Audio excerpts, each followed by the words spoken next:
She just stayed connected with the family through Jill's passing. And then, after Jill's passing, there were often times that she would call and say, hey, I want to bake cookies with the girls, or I want to take them over to the house. And, the story goes, she was my babysitter. I can truthfully say she was never on my payroll bill.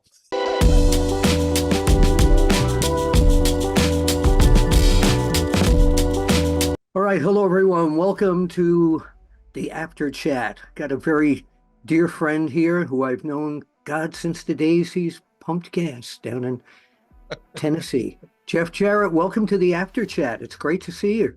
Oh, my man, old friend, Bill. Let's use that term friend very loosely in this setting. No, Bill, it's good to see you always.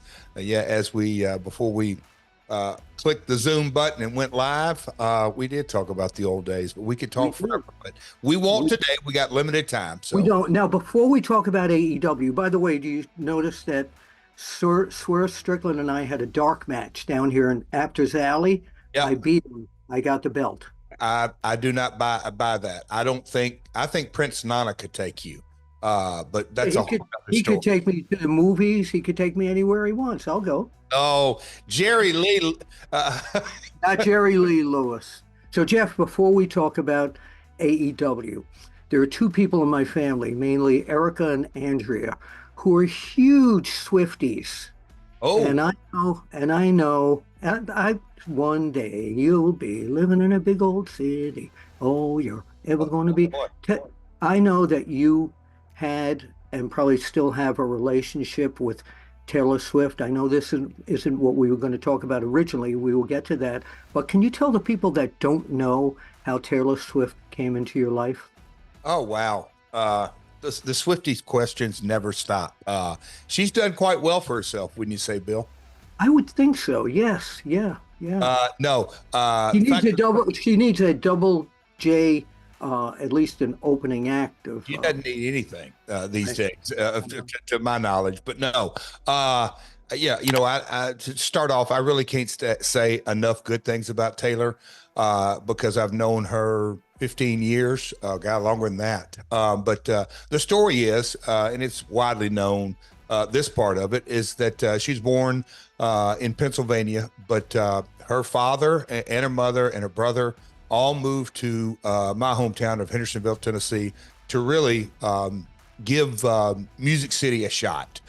She was a young girl with an enormous dream to be a singer-songwriter, and she came to town and started knocking on doors, and she knocked on enough doors, and I think with her talent, which is in a lot of ways immeasurable, I can remember the earliest times I've heard about Taylor is that, man, what a mature girl, what a sharp business person. Her dad comes from the financial world. Her mom, incredible mom, raised two great kids. But Taylor, again, from my community, and kind of the first connection was, Bill, my first wife passed away of breast cancer. Yeah. Going through a really tough time. That would be 06. And her first album, Tim McGraw, and her first single had really just kind of taken off. But it was right around Christmas time. And at that time, I had three young girls. They were at that time, 9, 5, and 3, 9, 5, and 2, something along those ages. And Taylor wanted to come over during Christmas time and just kind of play with her guitar. And she had friends in high school, and she just kind of came over and just planned on playing a few songs for my wife and the girls. And it was a weekend right before Christmas. And how did she know about you and your wife? Family friends, just okay. Taylor went to the same high school, just the same school system. She lived. I live on Old Hickory Lake at that time. She lived on Old Hickory Lake, literally a mile from my house.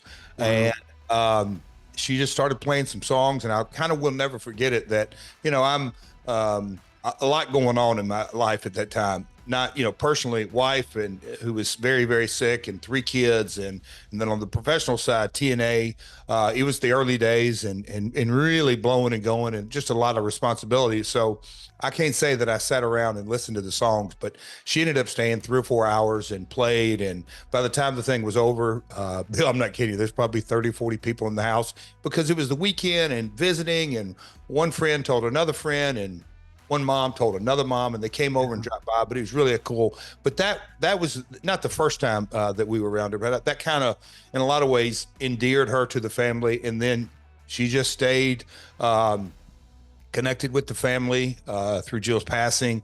And then, after Jill's passing, there were often times that she would call and say, hey, I want to bake cookies with the girls, or I want to take them over to the house. And, the story goes, she was my babysitter. I can truthfully say she was never on my payroll bill. When was the last time you talked to her? Guy, it's been a while. It's been, so for that time, my middle daughter was in a video years ago, and then there was a couple of modeling things, modeling her merch, things like that. I guess it was some type of several years ago, some type of trade show. I say trade show, but her dad, downtown Nashville, was probably, I don't know, Bill, gosh, 4 years, 5 years. It's been a bit. Okay. But yeah, she did kind of well for herself. Yeah. Yeah, she's been a little bit busy since she left the Henderson, so to speak. Yes. But, well, thank you for that story. The other off topic, have you talked to the King, Jerry Lawler? Yeah, you know what? 2 months ago, 3 months ago, it was this basketball season, and me and Satnam Singh did a Memphis Grizzly appearance at the NBA basketball, and of course, Grind City Wrestling, and Dustin, and just the Grizz family. Actually, the mascot Grizz. I'm a huge fan of him. But we came down. Me and Satnam did an appearance, and I got to see King. He was there. Dave Brown, Bill. It was great seeing him and talk to him. And our dressing rooms I say backstage, but at the game, we're right side by each other. And the guy who kind of ushered me in said, "Hey, just to let you know, Jerry Lawler is right next door. I'm not sure if you know him or not." And look, they're game time folks that, with the Grizzlies, they were being very polite. But I said, "Who?" And anyway, I said, "You mean the King is right next door?" Anyway, but no, I got to go down and sit and chat with him, and we caught up on all kinds of things. I don't think we even talk wrestling. We talk family and sports, and probably a little Cleveland in there. And so he's coming back. His mind was working pretty well. It's kind of incredible, there's only one, the King, Jerry Lawler. I did a podcast not long ago and got kind of some incredible feedback. But me and Conrad sat down to hit record to do a podcast, and our episodes are usually 2 hours, and it was amazing. We didn't even get probably a third of the way through the notes. I'm going to say 25% of the way through the notes, because there's so many sidebars, and I like to say the story behind the story when you kind of peel the layers of the onion back. And so I'm looking forward to doing, I think we'll probably end up doing maybe 2 more episodes on the King. But man, what a fascinating career Jerry has had. Yeah, I know about that very well. Yeah, and people don't, when I think about it, I'm like, man, modern day fans really just know the King as the Monday Night Raw commentator, and it kind of stops there. But man, before that, and I'm not even at the Andy Kaufman. I was just going to, not even the Kaufman stuff is wide known, very well known. But prior to that, his run and the Jackie Fargo stories and the Memphis TV stories, and great stuff. It's really phenomenal. So, yep.